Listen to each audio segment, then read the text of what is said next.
ready? Yeah, go ahead and lead off. Alright. So hey guys, it's the morning after the US Open. I think everything is still, like for me at least, I'm still going through it all in my head. I don't think I've digested everything, but we wanted to chat a little bit while it's still fresh in our minds about, both going into the meet and then at the meet itself, what we were trying to accomplish, and how we went about that. So for those of you who don't know, this is my coach, Jacob Cloud. We've worked together since 2012. Except for one local meet, he's called all of my numbers at every meet that I've ever done. So, honestly, he knows what I can hit on a given day much better than I do.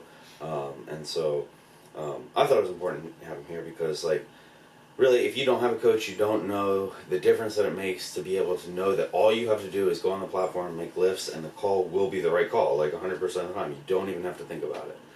And actually, after my first squat, they were taking the temps weird, and the referee person wanted to know what my next attempt was. I had no idea. I was just lost looking for Jacob, who had gone over the scoring table, because I had no idea what I was supposed to take next. So yeah, I guess we'll just kind of get into it. Is there anything let's talk a little bit about your prep going in. I know you wrote up some of that in the write-up that's going to accompany this, but talk a little bit about some of this.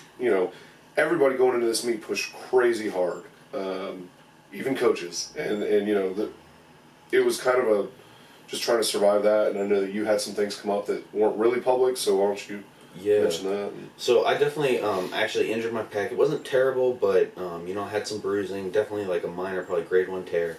And that was about 6 weeks out, and so for about 3 weeks after that, I wasn't able to bench hardly at all. I didn't go up over 315. And so I finally, was finally feeling better, and then immediately re-aggravated it.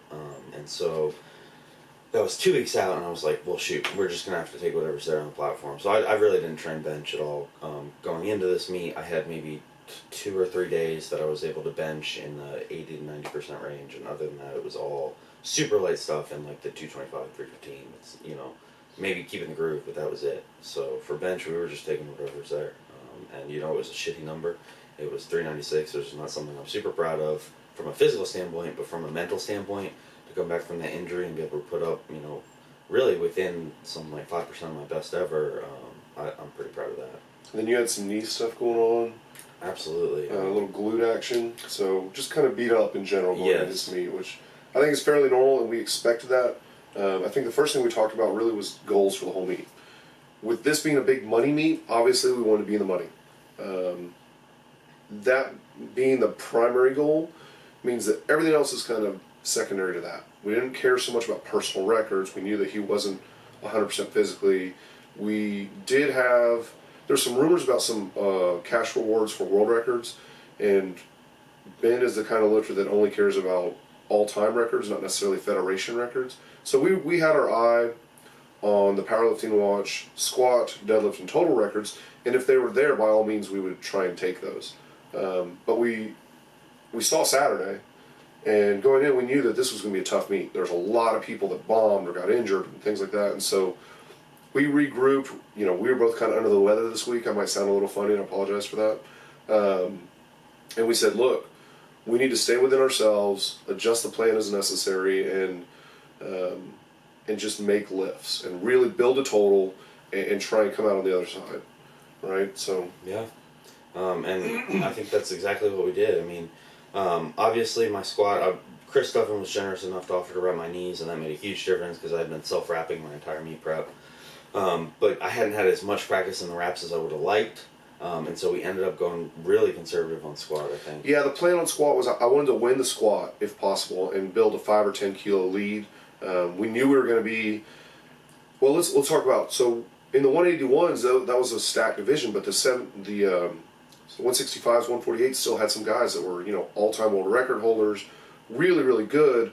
Unfortunately for them, Wilkes kind of favors the heavier lifters, and so we really considered the 181s to be the Wilkes favorites for the lightweight overall prize. So it was a stacked class.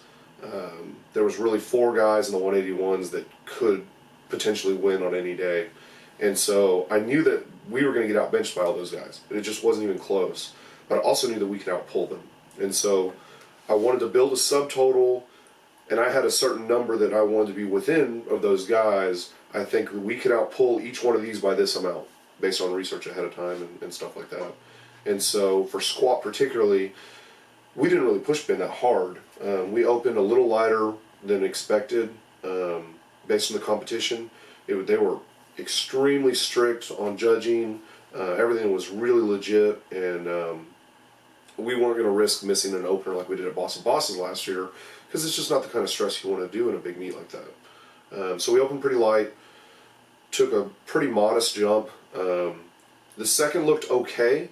I felt like I had to be a little conservative on the third because other people were missing their seconds, and I knew that if we got a third, we would probably win the squat, and that's actually what ended up happening. So we took 332.5, which is what, 735? 733, yeah. Ish. And that was enough. We were the only 181 to go 3 for 3 on squats, and that was enough to build a little bit of a lead going into bench, which really, like, the 5 kilos that we had ahead of second place was good, but the mental aspect, I think, of that really helped turn around. Like, Ben had some swag in, and, you know, felt really good going into the rest of the meet. Bench, we just took what was there. You know, I really wanted 180, 396. His opener at 170 was a little shaky, so I took 177. That was really shaky. I considered skipping the third, but I just took a 2.5 kilo chip and said if we can pad that little bit, that makes that third deadlift that much lighter if we need to.